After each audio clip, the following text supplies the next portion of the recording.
दोस्तों, यह कहानी है फ्यूचर की, जहां पर हम एक नई दुनिया को देखते हैं जो दो हिस्सों में बन चुकी थी। एक हिस्से को ऑफशोर के नाम से जाना जाता है।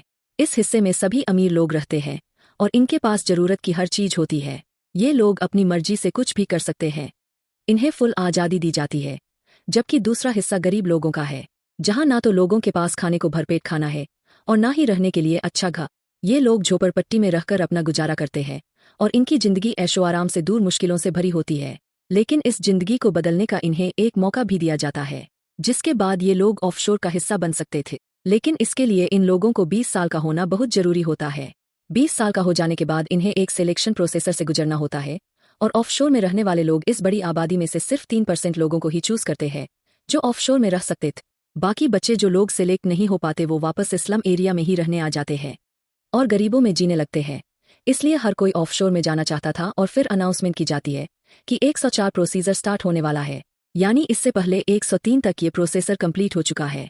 इसके बाद हम मिशेल नाम की एक लड़की को देखते हैं जिसने ऑफशोर में जाने के लिए अपना नाम दर्ज किया था और अब इसे 20 मिनट के अंदर अंदर इस जगह पर जाना था जहां ऑफशोर का सिलेक्शन टेस्ट शुरू होने वाला था। 20 साल का रजिस्टर किए हुए सभी लोग उस लोकेशन पर पहुंचने लगते हैं। इन सभी लोगों के कान के पीछे खास तरह का डिवाइस लगा होता है जिसमें लाल रंग की रोशनी चमकती है। ये एक तरह का एंट्री पास होता है ताकि जिन भी लोगों ने इस टेस्ट के लिए रजिस्टर किया है उनकी पहचान आसानी से की जा सके। और ये डिवाइस इन्हें ऑफशोर की तरफ से ही सिर्फ रजिस्ट्रेशन के बाद दी जाती है। इसके बाद मिशेल अपने दोस्त के साथ टेस्ट वाली लोकेशन पर पहुंच जाती है और थोड़ी देर बाद इनके सामने चीफ आता है और सबको बताता है कि ये सिलेक्शन बहुत ही ईमानदारी से होगा, किसी के साथ कोई भी धोखाधड़ी नहीं होगी। और इसी के साथ इस सिलेक्शन और ऑफशोर के लाइफ की इंपोर्टेंस भी बताता है कि तुम सब में से सिर्फ 3% लोग ऑफशोर में जाएंगे। स्पीच खत्म होने के बाद चीफ के पास एक लेडी आती है जो कि एक नए एम्प्लॉई थे। ये लेडी चीफ को बताती है कि मैं यहाँ तुम्हारा काम चेक करने आई हूँ और मुझे है अथॉरिटीज की तरफ से यहाँ भेजा गया है ताकि मैं तुम्हारी गलतियों को पकड़ सकूं। जीव को बिल्कुल भी पसंद नहीं था कि कोई उसके काम में इंटरफियर करे, लेकिन हेयर अथॉरिटीज की बात वो टाल भी नहीं सकता था, इसलिए वो इस लेडी से कुछ नहीं कहता। इसके बाद इंटरव्यू का टाइम शुरू होता है जहां कई लोगों को रिजेक्ट कर वापस से उसी झोपड़पट्टी वाली जिंदगी में भेज दिया जाता है। इस इंटरव्यू को क्लियर करना काफी मुश्किल था। इधर हम मिशेल को देखते हैं जिससे काफी सारे पर्सनल क्वेश्चंस पूछे जा रहे थे। मिशेल अपने बॉयफ्रेंड के बारे में बताती है कि पिछले साल वो भी इस टेस्ट के लिए आया था लेकिन फिर वो कभी लौट कर नहीं आया, जिसका मतलब था कि वो ऑफशोर चला गए। इस पर इंटरव्यू लेने वाला शख्स कहता है कि जरूरी नहीं कि वो ऑफशोर गया, हो सकता है कि उसकी मौत हो गई हो या फिर उसके साथ कुछ बुरा हुआ हो। इसके बाद ये शख्स मिशेल को उसके बॉयफ्रेंड की आखिरी निशानी नेकलेस उतारने को कहता है और मिशेल उतार कर यहाँ रख देती है और अपनी इमोशनल टेस्ट में पास हो जाती है। इसके बाद हम मार्को नाम के एक लड़के को देखते हैं जिसका हर फैमिली मेंबर इस टेस्ट में पास होकर ऑफशोर चला गया था, इसलिए इसे पूरा कॉन्फिडेंट था कि ये भी जरूर ऑफशोर जाएगा। मार्को का कॉन्फिडेंस लेवल काफी है था। मार्को का ये कॉन्फिडेंस देखकर इसे भी सिलेक्ट कर लिया जाता है। और फिर हम एलेक्स नाम के एक लड़के को देखते हैं जो किसी भी तरह ऑफशोर में जाना चाहता था, इसलिए बिना रुके बोलता ही रहता है और किसी भी कीमत पर इस फर्स्ट राउंड को क्लियर करना चाहता है। लेकिन उसका ये बिहेवियर इंटरव्यू लेने वाली लेडी को पसंद नहीं आता और उसे फर्स्ट राउंड में ही बाहर कर दिया जाता है। अलेक्स कहता है कि अब पूरा सिस्टम ही खराब है और ये सिलेक्शन प्रोसेसर भी बहुत बेकार है। ये सब सुनकर अलेक्स को बाहर कर दिया जाता है। इसके बाद हम जोआना नाम की लड़की को देखते हैं जो सबसे ज्यादा स्मार्ट समझदार थे और बहुत ही कम बोलती थी। इस किसी समझदारी के चलते इसे भी सिलेक्ट कर लिया जाता है। सभी लोग फिजिकली और मेंटली हेल्थी थे शिवाय फर्नांडो के। ये पैरों से चल नहीं सकता था, लेकिन इसकी बहादुरी हिम्मत की वजह से भी फर्स्ट राउंड क्लियर कर लेता है। इसी बीच ऑफशोर के लोगों को खबर मिलती है कि इनके दुश्मन रिबेलियस ग्रुप ने अपने एक आदमी को सीक्रेटली इस सिलेक्शन टेस्ट में भेजा है। ऑफशोर के लोग जल्दी से इस जासूस का पता लगा लेते हैं और इसके साथ काफी बुरा बिहेव करते हैं। उसे इतना ज्यादा टॉर्चर करते हैं कि वो सारी सच्चाई उगल देता है और बताता है कि इसके अलावा भी यहाँ एक और जासूस है जो कि रिबेलियस ग्रुप को पल पल की खबर दे रहा है। इसके बाद हम रिबेलियस ग्रुप को देखते हैं जो कि ऑफशोर का सबसे बड़ा दुश्मन था। ये ग्रुप अमीरी और गरीबी के बीच खड़ी दीवार को गिराना चाहता था। इस ग्रुप का मानना था कि जब सब लोग समान हैं तो फिर गरीब लोगों को इतनी मुश्किलें क्यों। इसके बाद जो लोग सेलेक्ट किए गए थे उन्हें दूसरे राउंड के लिए एक दूसरे रूम में ले जाया जाता है और नंबर से एक लाइन में खड़ा कर दिया जाता है और फिर एक एक करके इनके कान के पीछे लगी डिवाइस को अच्छे से चेक किया जाता है कि कहीं कोई नकली डिवाइस लगाकर तू यहाँ पे नहीं आया है, इसलिए डिवाइस की चेकिंग की जाती है। लेकिन तभी जुआना की नज़र अपने आगे खड़े लड़के के कान पर पड़ती है। इस लड़के का नाम था राफेल। जुआना देखती है कि इसके कान में कोई डिवाइस नहीं है बल्कि कुछ अलग तरह के स्ट्रेचेस लगे हुए हैं, यानी राफेल नाम का ये लड़का धोखे से यहाँ पे आया था। जुआना इस लड़के के बारे में अभी किसी को कुछ भी नहीं बताती। और जब राफेल की स्कैनिंग की बारी आती है तो ये स्कैनिंग टेस्ट में पास हो जाता है, यानी इसके कान में डिवाइस थी। ये सब देखकर जुआना का शक और ज्यादा बढ़ जाता है। इसके बाद इन सभी सेलेक्ट हुए लोगों को एक दूसरे कमरे में भेजा जाता है जहां टेबल पर बहुत सारे ब्लॉक्स रखे हुए थे। इन ब्लॉक्स की मदद से इन लोगों को 9 क्यूब्स बनाने थे और इसके लिए इन्हें टाइम दिया जाता है। सिर्फ 10 मिनट टाइम शुरू हो जाता है और सब लोग जल्दी जल्दी क्यूब्स बनाने लग जाते हैं। लेकिन फर्नांडो फिजिकली अनस्टेबल होने की वजह से ब्लॉक्स तक नहीं पहुंच पा रहा था। ये देखकर मिशेल इसकी मदद करती है और इसे कई ब्लॉक्स दे देती है, जिससे फर्नांडो भी क्यूब्स बनाने लग जाता है। टाइम खत्म होने वाला होता है, लेकिन अभी तक मिशेल ने सिर्फ 8 क्यूब्स ही बनाए होते हैं। फर्नांडो मिशेल के लिए क्यूब बना देता है और उसके 9 कंप्लीट हो जाते हैं। राफेल का भी एक क्यूब कम था, इसलिए ये ना पूरा करने के लिए क्यूब अपने पार्टिसिपेंट्स का चुरा लेता है और सेकंड राउंड में भी राफेल पास हो जाता है। हालांकि राउंड उसने चीटिंग से जीता था, लेकिन फिर भी इसे पास कर दिया जाता है। लेकिन बाकी के लोग राफेल को बहुत क्रिटिसाइज करते हैं और इसे बुरी तरह से मारते भी है, जिससे राफेल को काफी चोट आती है।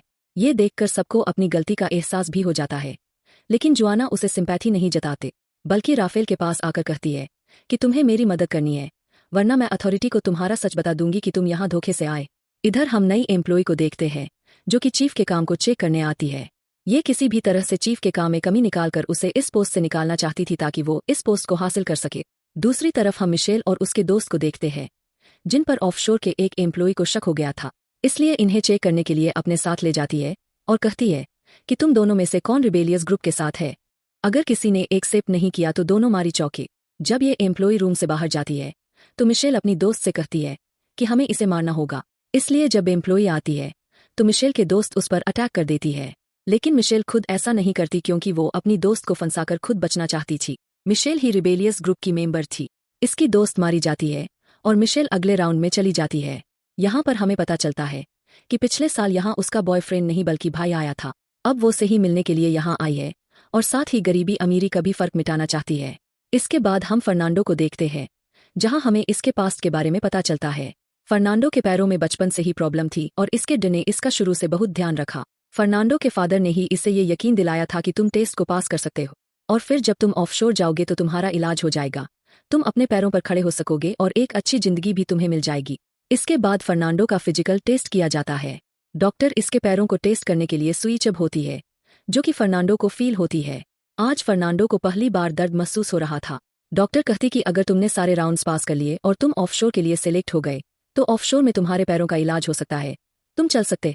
अब इन सबको अगले टेस्ट राउंड के लिए एक रूम में भेज दिया जाता है। जब ये लोग इस रूम में पहुंचते हैं तो इन्हें एक टेबल रखी हुई दिखती है जिसके ऊपर 4 पुतले रखे थे और चारों के ही चेहरे पर अलग अलग तरह के एक्सप्रेशंस थे। हर किसी ने अपनी कंडीशन के अकॉर्डिंग अलग अलग एक्सप्रेशन के साथ चेहरा बनाया हुआ था। इन सभी लोगों को ये टास्क दिया जाता है कि ये इन चारों पुतलों के एक्सप्रेशन को देखकर उनकी कंडीशन के बारे में बताएं कि इन्होंने किस लिए ऐसे चेहरे बनाए हुए हैं। पास्ट मैन के साथ क्या हुआ। अब सब लोग एक्सप्रेशंस की मदद से अपने अपने तरीके से कहानी बनाने लगते हैं, अपने अपने आइडियाज देते हैं। फर्नांडो पहले अच्छे से एक लड़की के पुतले को देखता है और फिर बताता है कि इस लड़की को जहर दिया गया है क्योंकि ये अपने हस्बैंड के साथ इस घर में मेहमान थी।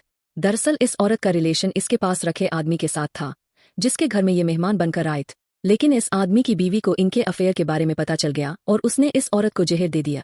तभी ये लेडी शॉकिंग एक्सप्रेशन से अपने बॉयफ्रेंड की तरफ देख रही है। फर्नांडो की ये कहानी सुनकर सब लोग बहुत खुश होते हैं क्योंकि इन्हें ये कहानी काफी पसंद आई थी। लेकिन राफेल इस कहानी को बेकार बताता है और फिर अपनी एक नई कहानी पेश करता है जिसपे राफेल कहता है कि इस लेडी को सिल्वर की चीजों से एलर्जी है, इसलिए सभी पुतलों ने सिल्वर की चीजें पहनी हुई है, लेकिन इस लेडी ने कांच की अंगूठी और लकड़ी का नेकलेस पहना हुआ है। ये लेडी दूसरे आदमी को इसलिए देख रही है क्योंकि वो एक डॉक्टर है, वो उससे मदद मांग रही है।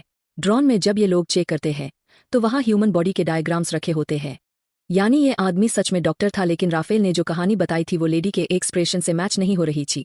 इसी सवाल का जवाब राफेल नहीं दे पाता। तभी जोआना जो सबसे समझदार थी वो कहती है कि ये लेडी अंधी है, इसलिए इसके चेहरे पर कोई एक्सप्रेशन नहीं है, और जब ये इस लेडी के ड्रॉर को चेक करती है तो इन्हें ब्लाइंड्स की बुक भी मिलती है, यानी जोआना की कहानी ठीक थी। इस तरह ये लोग इस राउंड को भी पास कर लेते हैं। चीफ भी ये सब देख रहा होता है और फिर नई लेडी एम्प्लॉय से कहता है कि तुम इन सब पर ध्यान रखना, मैं अभी थोड़ी देर के लिए किसी काम से जा रहा हूँ। ये लेडी एम्प्लॉय चीफ पर नजर रखती है और देखती है कि चीफ स्लम एरिया में कपड़े बदल कर जा रहा है। चीफ भी कैमरा की ग्रीन लाइट देखकर पता कर लेता है कि एम्प्लॉय पर नजर रख रही है, लेकिन एम्प्लॉय चीफ के खिलाफ कोई सबूत पेश नहीं कर पाती। इसके बाद इन्हें एक रूम में ले जाया जाता है जहां इन्हें 6 साइंस दिए जाते हैं, जो कि ये लोग 7 होते हैं, जिसका मतलब था कि इन लोगों को एक को एलिमिनेट करना था। लेकिन ये किसको करेंगे इन्हें समझ नहीं आता। राफेल कहता है कि मेरे पास एक कॉइन है, मैं बाहर जा सकता हूं, लेकिन जिसके पास कॉइन नहीं है वो राफेल पर अटैक कर देता है और दोनों में लड़ाई होने लगती है। लेकिन तभी ये लड़का वोट करने को कहता है। सभी लोग राफेल के खिलाफ वोट करते हैं, लेकिन मिशेल कहती है कि जुआना को बाहर निकाल दो क्योंकि वो समझदार थी और मिशेल के प्लान को नाकामयाब कर सकती थी। ये सुन जुआना राफेल की तरफ देखती है। जुआना को राफेल की सच्चाई पता थी, इसलिए राफेल जुआना की साइड लेता है और फर्नांडो को बाहर निकालने को कहता है क्योंकि ये फिजिकली ठीक नहीं था। लेकिन फर्नांडो कहता है कि मैं ऑफशोर में ठीक हो सकता हूं। इसके बाद ये लोग रिबन्स एक शख्स को एलिमिनेट करने का डिसाइड करते हैं और कहते हैं कि जिसके पास सबसे छोटा रिबन आएगा वह बाहर जाएगा, और सबसे छोटा रिबन जुआना के पास आता है। लेकिन रूम्स जाते वक्त जुआना एक शख्स का कॉइन चुरा लेती है और चीज जाती है, और ये मूवी यही खत्म हो जाती है। तो दोस्तों, कैसी लगी आपको ये मूवी कमेंट सेक्शन में जरूर बताएं। वीडियो को लाइक और शेयर करके चैनल को सब्सक्राइब करें, बेल आइकॉन प्रेस करें जिससे आपसे आने वाली वीडियो मिस ना हो। मिलते हैं आपसे अगली वीडियो में। Till then bye bye, take care.